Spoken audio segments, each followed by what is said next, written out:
I'm not sure why you invite me, but anyway. From many years now, I opened a think tank looking at the watch industry. And so I will present my speech in 3 parts. The first one is when you look in an industry and there is suddenly a kind of disruptive innovation, what happens to the industry? So I do blogs and articles for more than 3 years on that issue because, like you know, the Apple Watch and the other starts to come to the market and is really disruptive. Second part of this talk will be, unfortunately, the guy from the Tiger Air left, right? But I think they are wrong, and I will explain why. Why connected is not the issue, but smart is the issue. That's very different. And on the third part is about your speech and your speech. The issue is the data. We can put a lot of device, sensor, whatever you want, but we are not so good in analyze the data, and that's the problem. And even the last speech, you know, you put a sensor for blood pressure, but a sensor for blood pressure, usually, you have to put on your wrist and fix it very strongly. And then, after an hour or so, your fingers start to be white. Otherwise, it doesn't work. Except, and you know that, except if you are good in data analysis, because you can miss some data and still recompose all the story. And he didn't emphasize that, but the real issue is the story of the data. You say about that. So you have to recompose the story that will tell you what happens, knowing that a lot of data will miss. Doesn't matter if you can recompose the story. And in food or... So we are still on the research level, and you know that. We are not really ready to send this feature to the general public. And the FDA will not allow anyway. So be careful. All you heard this morning is only research. And it takes more than 2 years. I'm sorry to tell that, but you will come with very good stuff in 10 years, perhaps. It's very complicated. As long as you don't have the FDA approval, no device on the market, no device. Because as soon as a device came in the market, is why Apple doesn't come with that. And that's why they go on activity, you know, general activity, running, stuff like that. FDA doesn't care. But as soon as FDA will care, then you have trial, judgment, and so on. And you see how it happens actually in the state. So, okay, do study, do research, just fix the right problem, and find out how to solve them. I believe the data will be the issue, how we will be able to understand the story of the data. That's our century, data-driven century. All the other stuff like the Tiger Air connected, all this is bullshit. It's good to have them, but bullshit. So, what is disruptive innovation?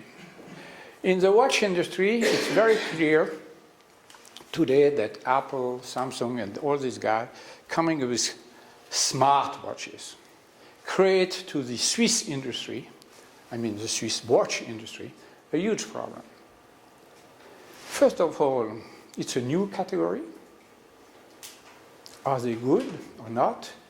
Should they go in this market or not? You know, this kind of question. Are they the know-how to create something, or should they make alliance with other people? Is that really part of the watch industry, or is that something new? Is that only a computer on my wrist? You know, these questions are very important in the industry, because in the industry today there is so many things to change. This we talk about the digital revolution. It's true. There is a digital revolution out there. So there is a lot of possibility in front of you. So always when a CEO come to me and say, I have a vision, I say, you change religions or what? Nobody can have a vision. Not true. There is no vision out there. We don't know where we go. So the only one who are very good in is those who are able to analyze data coming in and react. So a good CEO or a good researcher is a guy who will react, not who has a vision. If a student comes to you and say, hey, I have an idea, just go home. Come with data. Come with data, That's very different world. I was educated with mathematics, so we have, ideas. There is no more ideas out there. If you have an idea, you are a dangerous person. They make this workshop, having ideas, all this stuff. Wrong. We see with your food, it's a long work after the data. You challenge all the time. The data challenge you all the time. And so ideas are bullshit. It's very complicated to say that to creative people. They believe in idea. If they have so many ideas, we will not be there anyway. So complicated. Politicians, same. For industry, same. I have an example. In the 60s, late 60s and early 70s, the Japanese watch industry came with a quartz. For the Swiss industry, it was a shock.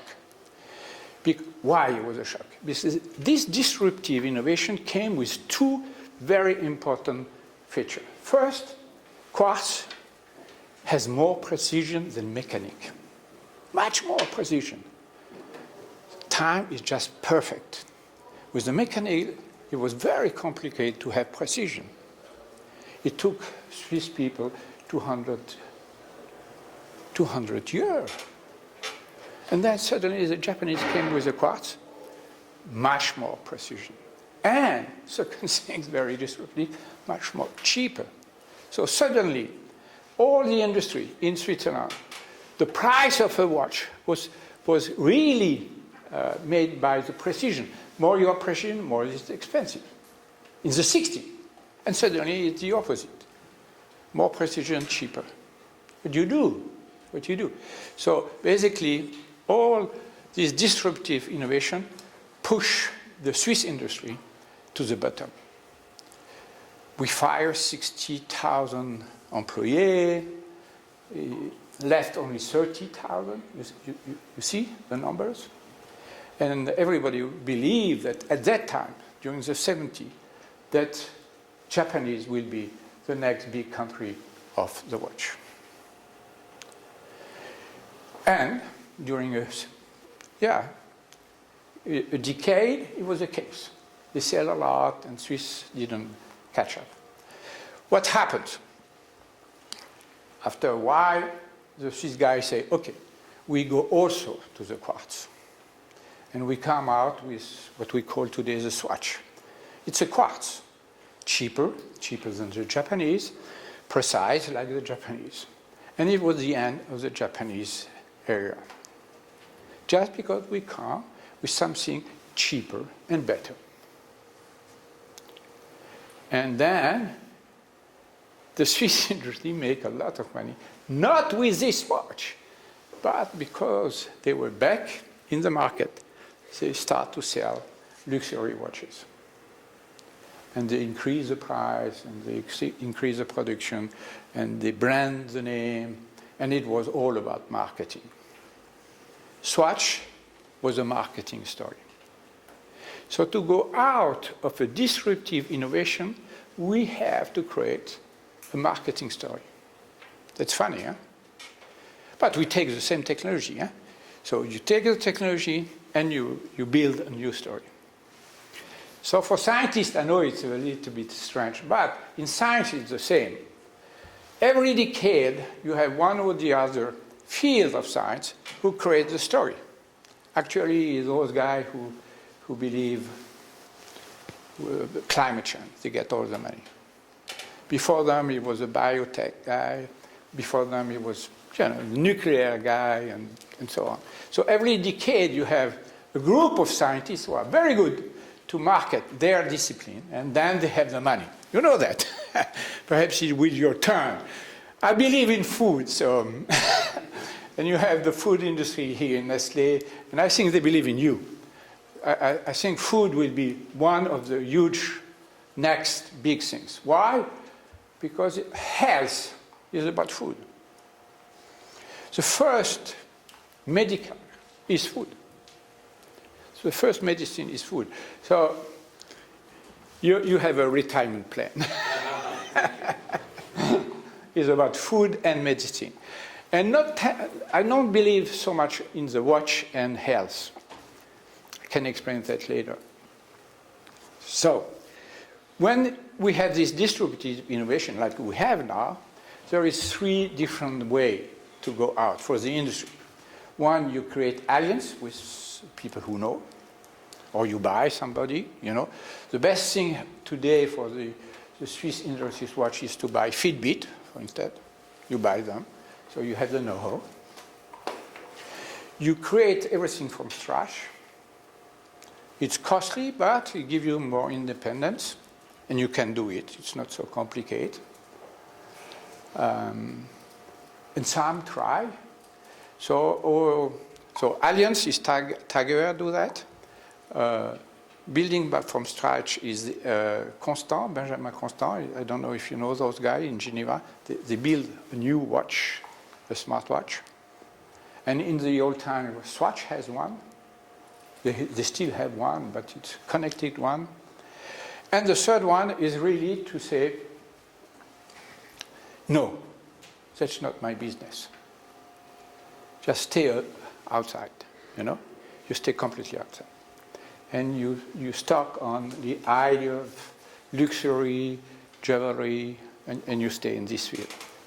Very dangerous position, very dangerous position.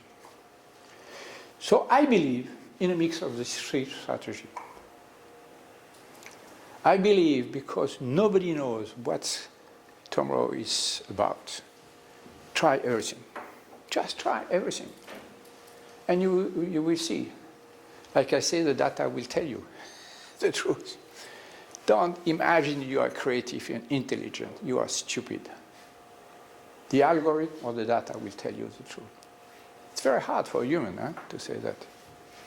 And it will be more and more important to understand the role of the data and the ability to put the algorithm around them, like you do and you do too. You do the work. You are really the today revolutionary guys. You don't look revolutionary, but you are. And here is really the issue. So take the feature, take whatever you want, but focus on data. Now, there is another misconception in the industry, in the watch industry.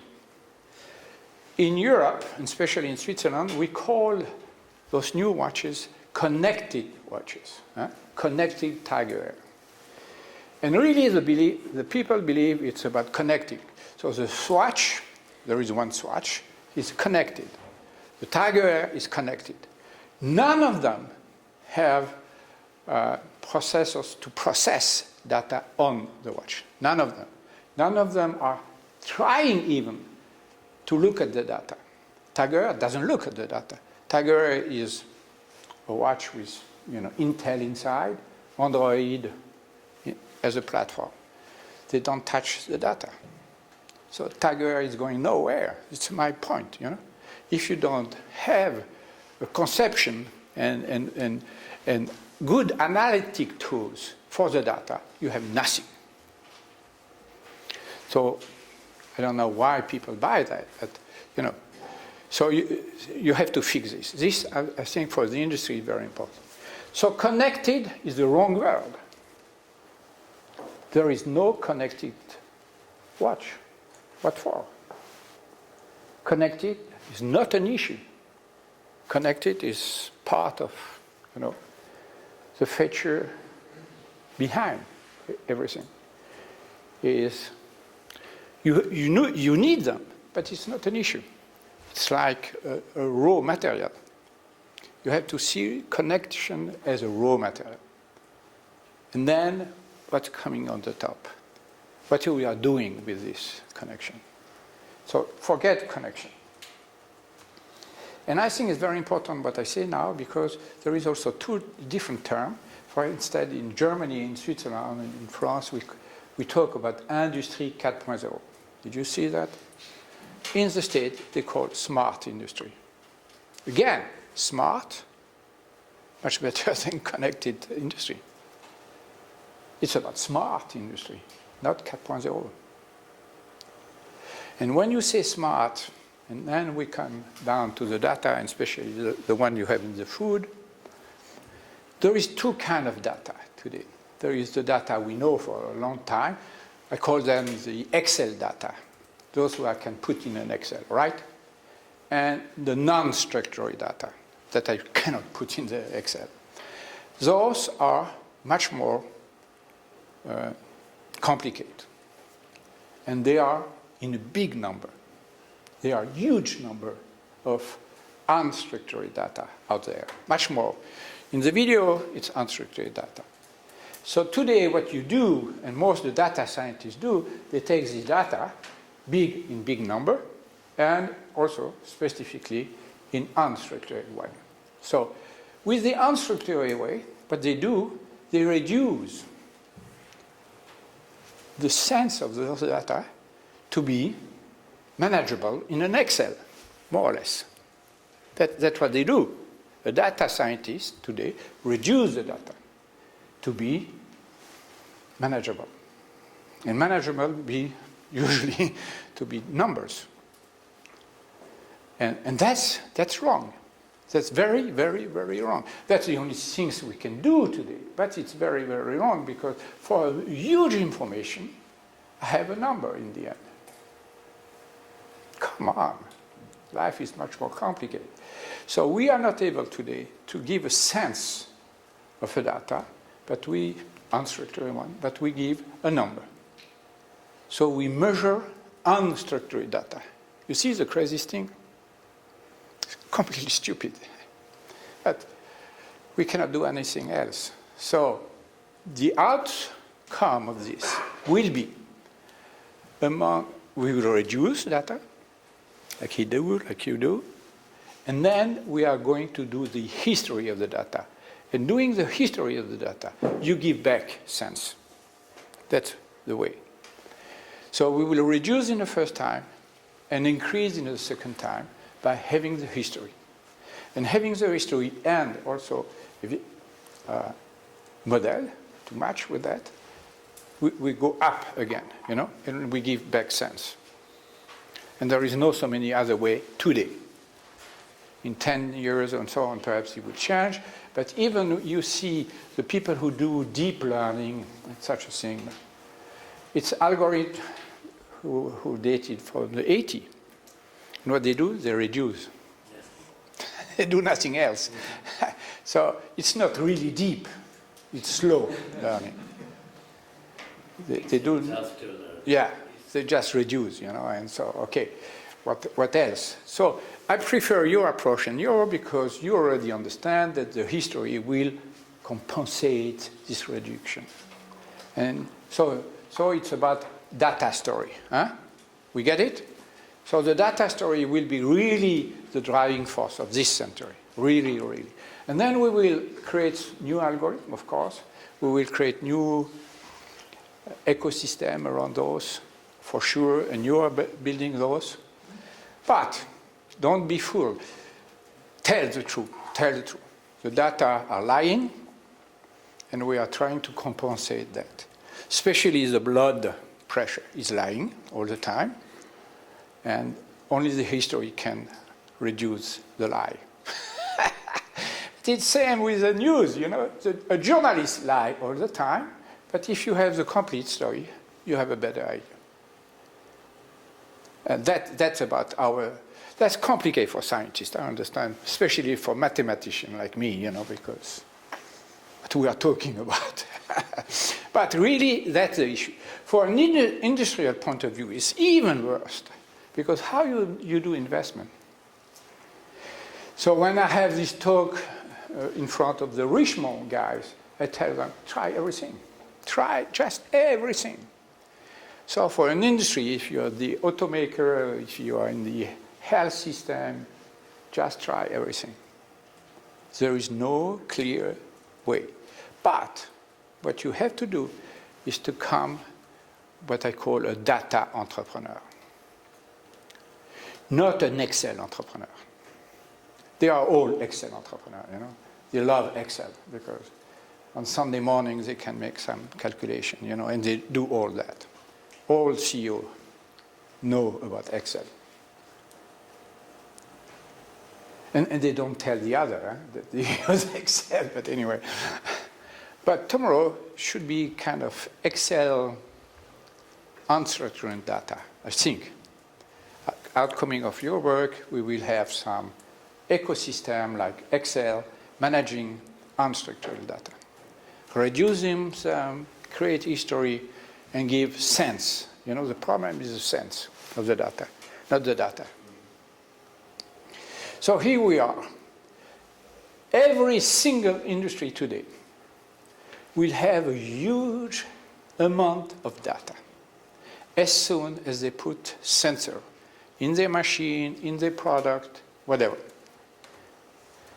And the client will produce so many data, and the machine will produce so many data, and the product or the services will produce so many amount of data that it will be very complicated for any of them. They have to manage the data. I'll give you an example. Mercedes just bought a few weeks ago a company who do for TamTam all this GPS stuff, right? They map all Europe. Mercedes buys this company with one idea. In the front of all Mercedes car, there will be a video. Like, you know, GoPro, you know, the people who do ski here in Switzerland, ski, they have all a camera here. Or I see in Russia they have already that for other reasons. But anyway, here all the car in the future, nearby future, will have a camera. So Mercedes will know in real time all the status of all the road all around Europe and the world. They will know if there is, you know, problem on the road, or if there is an accident, or if there's a rush hour, you know, bumping people, or even better, they will say, oh, there is a hole there. In real time, they will know all the hole of all the road worldwide. Nobody was never able to do that. But they have to have analytic video to tell it's a hole and not a cat or whatever, you know. And so far, what I do with this, I tell the other Mercedes driver that they have to be careful, there is a hole there. But they do, you know, exactly with that. This is not really common to understand what we are going to do with all this amount of data. I believe, but, you know, be careful. If I have a vision, just send me out of the room. I have a vision. No. The product, the services, the algorithm will do the job among them. While telling the driver, the Mercedes will just, you know, slow down alone. Eventually, you know, because as soon as I take the car, the car will say, hey, hello, Xavier, how are you today? Did you sleep well, whatever, you know? And then, after a while, he was thinking the car, oh, it's again Xavier, he's a very bad driver. I will take care of everything, you know? I will not inform him, because the last time I informed him, he did wrong things, you know? So I take the control of the car, and along I will be cool enough that he doesn't see so much, you know? But I don't tell him. if I tell him he's starting to be afraid or whatever, you know. That's the same, you know, the same story about the plane, you know, when you travel from Europe to America. The crazy, stupid thing is the pilot takes the control of the plane at the two wrong place, you know, kickoff and landing. That's the most difficult things. Algorithms do better than the guy, you know. So a plane should do like that, you know. Algorithms take care of the kickoff and the landing, and when they are, you know, on Atlantic, they say to the pilot, yeah, come on now, you can take the plane in control. Doesn't matter, you know. Not so important. And that's the reality. We do the opposite today, you see? The automatic pilot is on Atlantic when nothing happens. But we should do the other way around. So it means that the society and the industry has a long way to adapt what we can do for sure and what we cannot do for sure. The same with the car, you know. So all these things are not about connecting, it's about smartness. And to be smart is to have an amount of data and be able to analyze this data in a very clever way. And the best clever way we can do today is historical way, because we don't know how to give sense to unstructured data. That's the reason. Okay, question?